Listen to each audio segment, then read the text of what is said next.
Howdy folks, and welcome to the Hillbilly Kitchen. Today we're going to be making southern fried apples.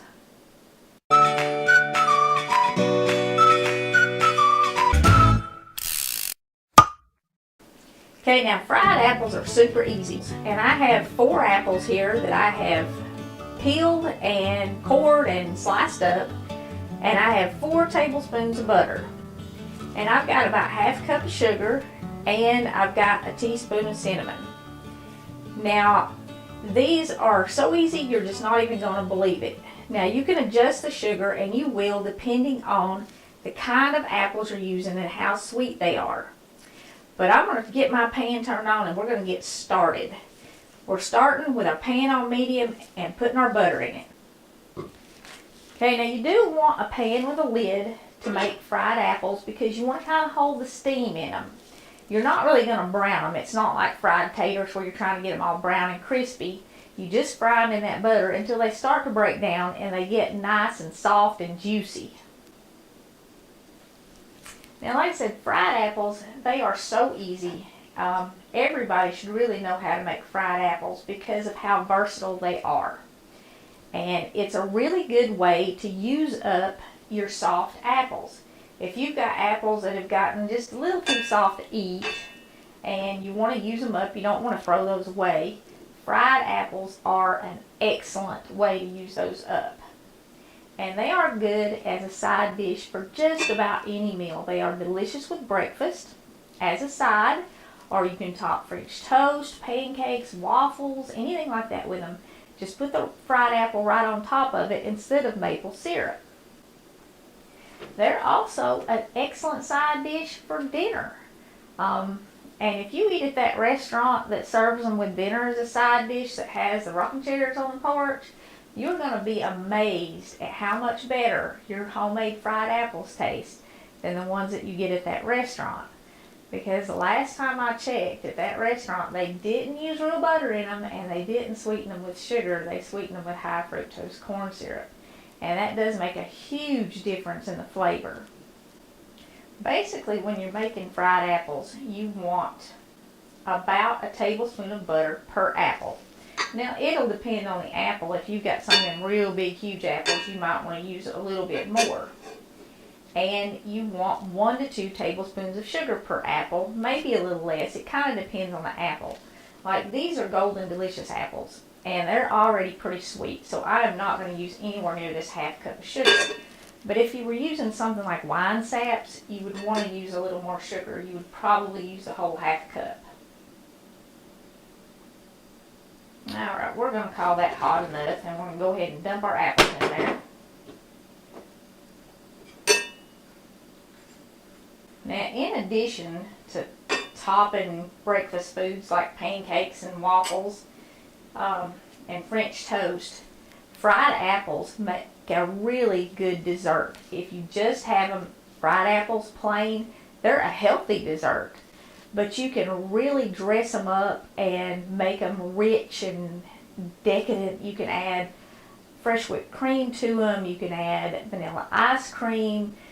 You can top the vanilla ice cream with some caramel sauce, and really make them rich and make them look really fancy. Or you can just, like I said, have a simple, healthy dessert, nothing but fried apples.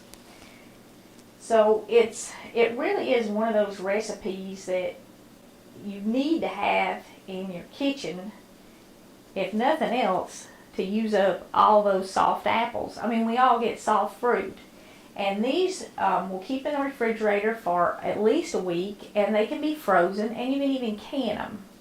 If you're looking at a way to preserve a lot of apples, though, keep in mind that fat spoils preserved food faster. And these do have quite a bit of butter in them, so they won't last as long as like canned applesauce.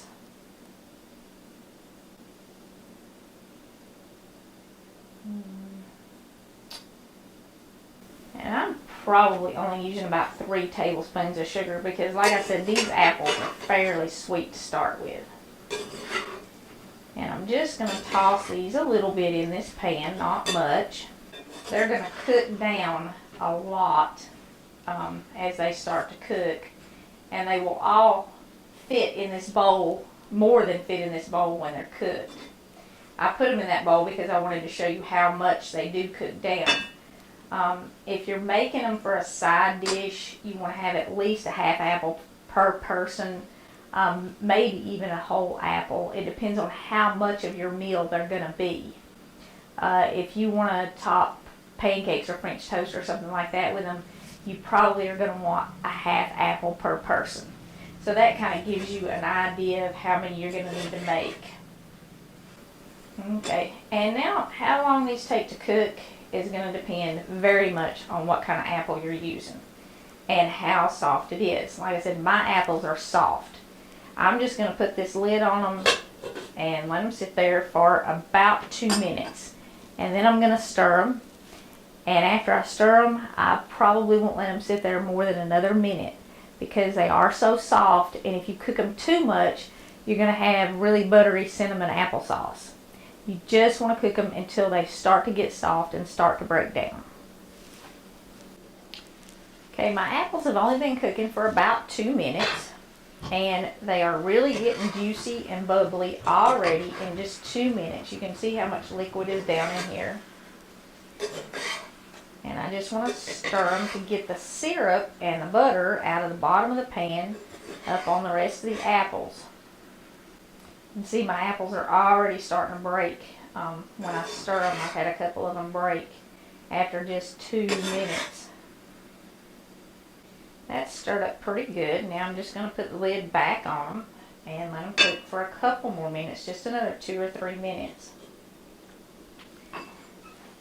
I get a lot of comments about the size of the pan that I'm using, and several people have commented the pan is always almost too small, and they've said that they see other people doing that in videos too, and they've asked why.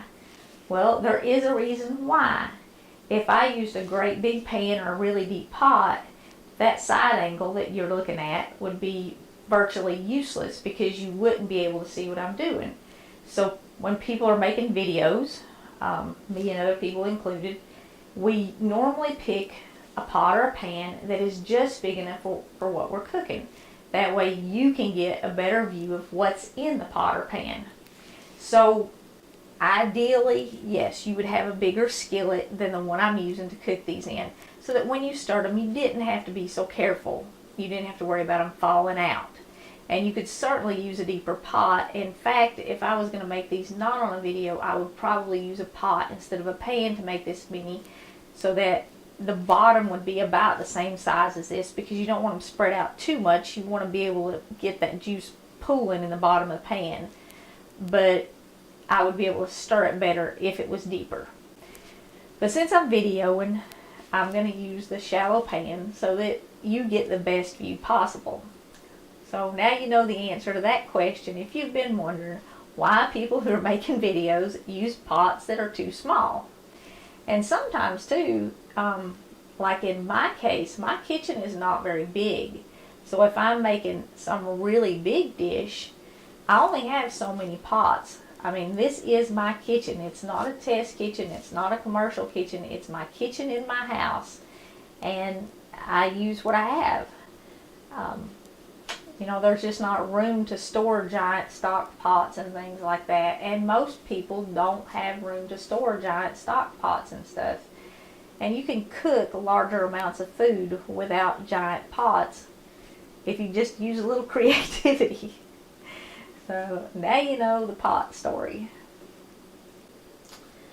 Oh my goodness, I wish you could smell these. Like I said, they've been cooking about another 3 minutes now. And they are bubbling and steaming, and the syrup that's down in the pan is turning all nice and brown and caramely, and that's what you want. My apples are starting to break down. You can see several of them there are breaking down, and that's what you're looking for. But you don't want to cook it much past this point, because like I said, if you overcook them, what you're going to end up with instead of fried apples is cinnamon applesauce. So once they start to break down, stir them a little bit more because the stuff that's in the bottom of the pan, the apples that are on the bottom that have broken down, and all of that syrup, you want to get all your apples coated really good with that so that the flavor is nice and even. And they don't, like I said, they're not going to brown and crisp up like fried taters or something. You're not making fried taters. If you continue to cook them, they're just going to get mushy. And that's about it right there. So if you're looking for a different side dish, or maybe a different way to dress up your favorite breakfast food, your pancakes and waffles and stuff, or you want a healthy dessert that's quick and easy, or if you want to dress it up with some ice cream or whipped cream and you want something different, this is a really good option, and it gets rid of your soft apples. Super fast, super easy, super simple.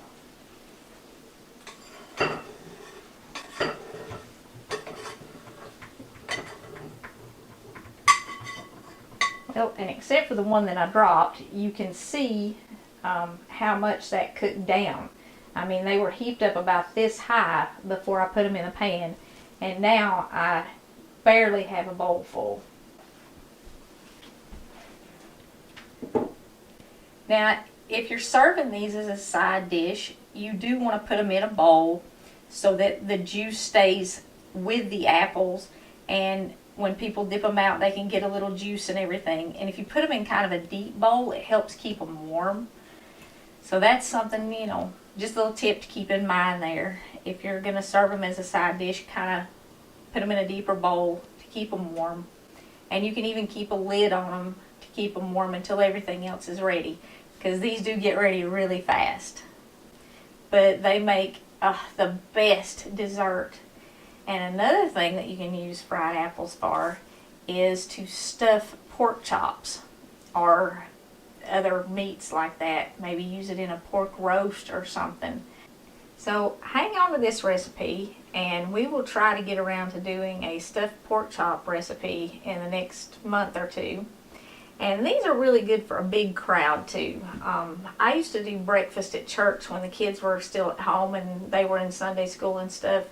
And we would do biscuits and gravy and sometimes eggs. And when I had help in the kitchen, we would also do fried apples. And it's a really inexpensive way to feed a big crowd. So if you're going to be doing a big breakfast, maybe for your Sunday school group or something, fried apples is a good side to add to that. Thank you so much for joining us at the Hillbilly Kitchen. If you haven't already, please don't forget to click like and subscribe before you leave. And until next time, remember to put God first.